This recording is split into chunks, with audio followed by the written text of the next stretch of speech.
I feel comfortable in saying that we have went through all the houses that's standing currently in the area. We have done a walkthrough to all the partial housings and all the rubble. We still feel like we've got about 40% of rubble to go through of the houses and structures that have been demolished. Today we'll be focusing our efforts mainly between the Echo Valley Estates area and the North McBroom Chapel area. That also includes a 20 to 25 acre field that we're concerned about. We'll be searching that in 6-man teams, and we'll be doing that slow and methodically as we need to.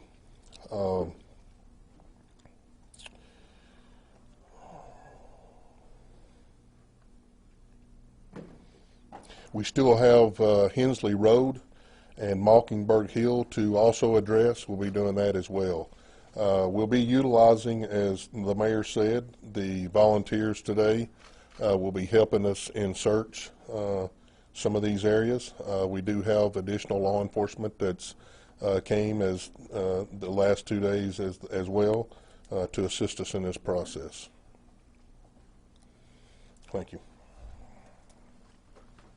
We'll ask Mayor Ricky Shelton to come in now and talk to us about our efforts that we're having as far as donations and setting up our distribution center and everything this morning. Mayor Shelton. Thank you. Good morning. As Mayor Porter said, we have been contacted literally by hundreds of people, and we continue to receive those messages. We are in the process of setting up an account. It will be the Cookeville-Putnam County Tornado Relief Fund. We will have a Facebook page for that. We are establishing a bank account just for that. It will have a Venmo option, a PayPal option. We have people from all over wanting to donate to that, have had offers of concerts and multiple things like that. The idea for this will be that we want to establish it much like Dolly Parton did after the Gatlinburg fires, that people will donate funds to this that will then be, the folks will apply and be vetted to make sure they match up with a list that was their structures were damaged or they were affected by this, and then the money would be evenly dispersed to them to be used for their medical bills or construction or whatever they would need for their families. And so we will get that established today and be disseminating that information as soon as possible. We still have the number if you want to help in other ways. We've had many donations. Multiple agencies have been here through Churches of Christ Disaster Relief, Samaritan's Purse, and many others. And so we were trying to collect all of that into a spreadsheet option, and so we have the help now at putnamcountytn.gov. If you want to help with anything, you can, even in volunteer, you can email that. That again is help now at putnamcountytn.gov. We also have the information line, the 646-INFO, 646-4636. If you do have any supplies that you currently have and are wanting to get, whatever that is, it's to the Cookeville Community Center on Carlin Drive, and that has been our place of origin for that all along. Again, please continue to pray for our community and our families and our responders. We're thankful for the sun shining today, and we are anxious to move this along and our community to bounce back. So thank you very much. Thank you, Mayor. We're looking forward to a good weather day of search and rescue and beginning the cleanup process today. One thing we will be doing, the outpouring of support from our community has been absolutely amazing. We live in a great community. We have been inundated with all messages, phone calls, text, emails. So for all of those that we may not have been able to get back into contact with, please be patient with us. We will. We've got food, people wanting to come in and cook, wanting to bring things. It's just been overwhelming, so we're trying to work through that. The one thing for the victims, though, that we want to get out is we will be setting up a distribution center. It's at the Cookeville Community Center, where lots of folks have already dropped off all kinds of supplies, from baby diapers, water, food, all kinds of things that would help people where they've lost their home and a lot of their belongings. So that Cookeville Community Center is located at 240 Carlin Drive beside the Avery Trace School. That opened up at 8 o'clock this morning. Anyone that's been affected by this storm that needs help, please go to the Cookeville Community Center this morning, and they will be setting up the distribution center to be able to help you and give you, try to get you what you need. That will progress through the week. We have tractor trailer loads of water and all kinds of things coming from all across the state and actually other states. We've just been amazed at the outpouring of love and support that we have seen, not only from our local citizens here in Putnam County and businesses, but from others across the country. And for all of those, we are very thankful. The area is still very devastated. It's going to take days and possibly weeks to get that area to where it's going to be travelable and for folks to be able to get in and out with ease. Utility workers are going to be working, they work throughout the night. We'll be working throughout the day again, trying to restore power to places that can be restored.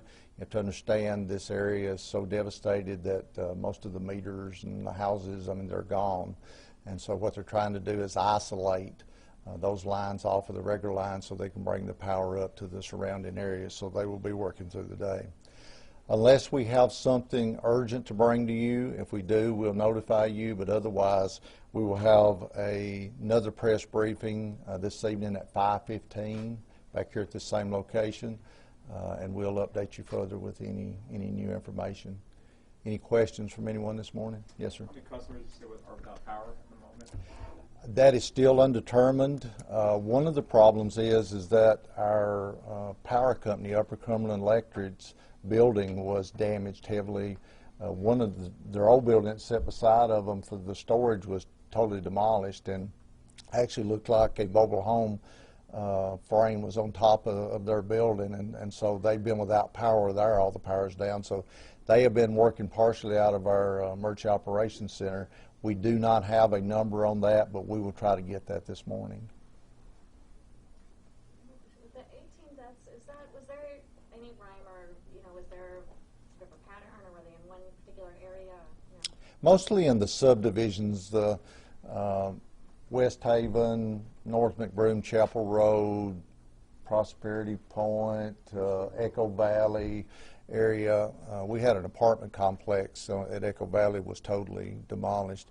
So not really. It seems to be mostly in those subdivisions, but they were scattered out throughout the area. Yes, sir. For the sheriff, we Yes, talked about this 20-acre land a little bit more. What is the reason you feel you guys need to go there? Yes. And so the 20 to 25 acre field is an area between a section of the two roads that was hit the worst. We're concerned that the growth in that is 6 to 7 foot high. It's marshy area. It's really thick. That sort of was the way of the path of the storm. So a lot of debris over there. So we're going to be working that. Obviously, we're fighting against weather. I think we got weather coming in tomorrow. So trying to get as much of that today as we can, and not only law enforcement and rescue, but volunteers as well. How are you going to approach the search in the marshy field? So we're going to do that by grid search. We one of our deputies is trained in that, as well as we have a retired Air Force person who's leading the volunteer charge. So we have that organized, and we'll be doing that in 6-man teams. And so we'll stay on top of that, and that is one of the priorities today, to try to get through as much of that as possible. The Weather Service be here today?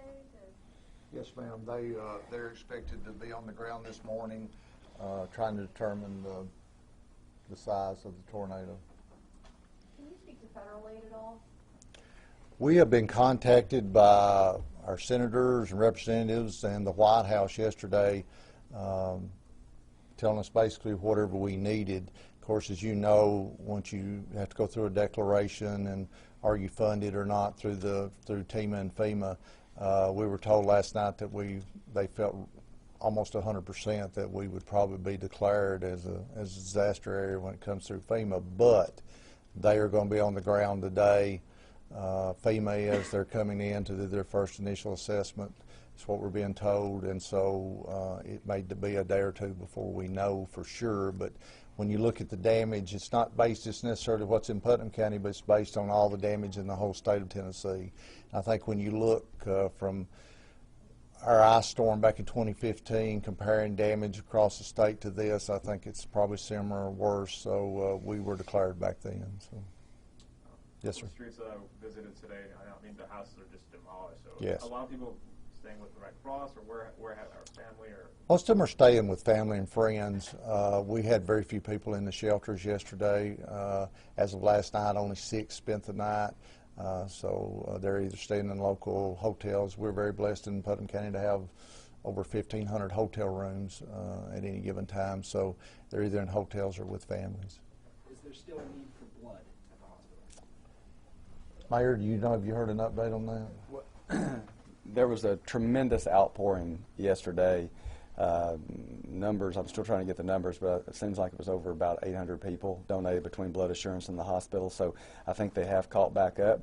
But I know that there's other disasters happening. So certainly if people still want to donate blood, that's certainly an option, either at the Cookeville Regional Medical Center or at Blood Assurance facility on Broad Street.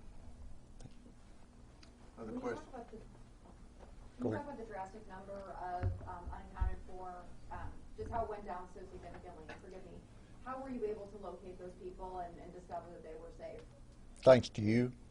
Once we had our press conference last night with all the media attention that went out, once we got you the list out, and they were posted on our website and Facebook pages, and we started getting phone calls immediately of, and maybe that resonated in their minds that, oh wow, I called yesterday and told them about my friend that I couldn't get in touch with, and I actually were able to get in touch with them last night. So they were answering calls late into the night last night and even this morning of folks that were calling to let us know those people had been located. So that because of the media getting the word out like you did, we appreciate that, and all the people that called. So we are hoping with that 22 today that we would decrease it down to 0 by this evening, if at all possible. We were amazed and very grateful for how much that we were able to reduce it last night. And to confirm, that was 38 to 22? 88. 88 to 22. How concerned are you about the remaining 22?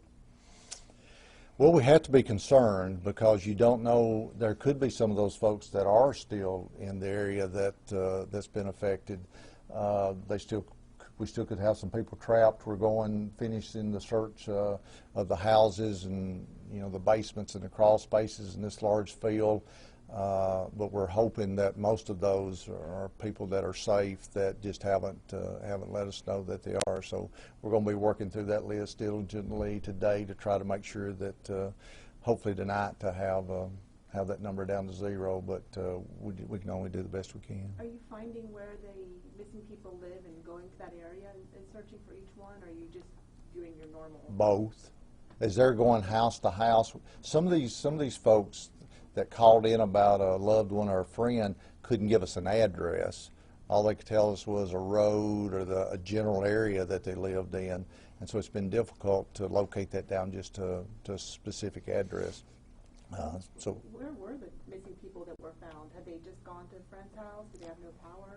You have to realize yesterday was a terrible day for cell service. I think they said across the state about 200 cell sites were down. The network was flooded. We were having difficulty. Families were having difficulty calling. They did have some family that didn't have cell phones. They only had landlines. Of course, those landlines were down.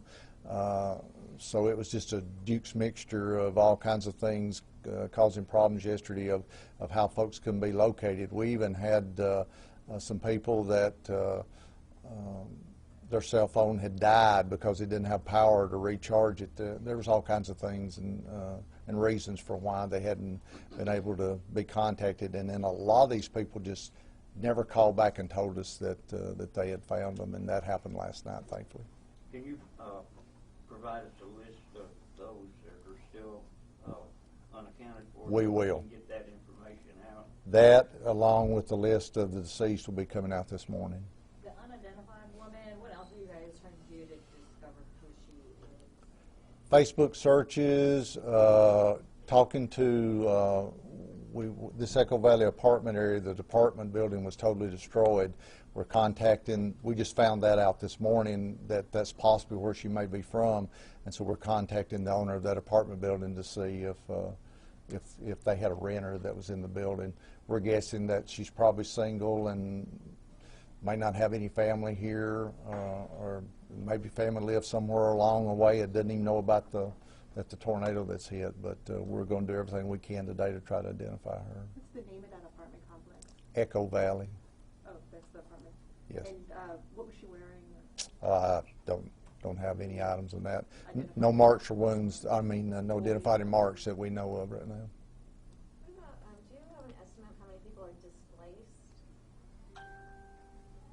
I do not, but when you're looking at somewhere in the neighborhood of 100 homes really either destroyed or badly affected, and you multiply that by the average of 2 or 3 people per house, usually at a minimum, I mean, you're talking several hundred. And then it's not just those people that their houses have been destroyed. You've also got that whole area that doesn't have power. So a lot of these people have had to move to other locations. So it's in the hundreds, but I don't have an exact number for you.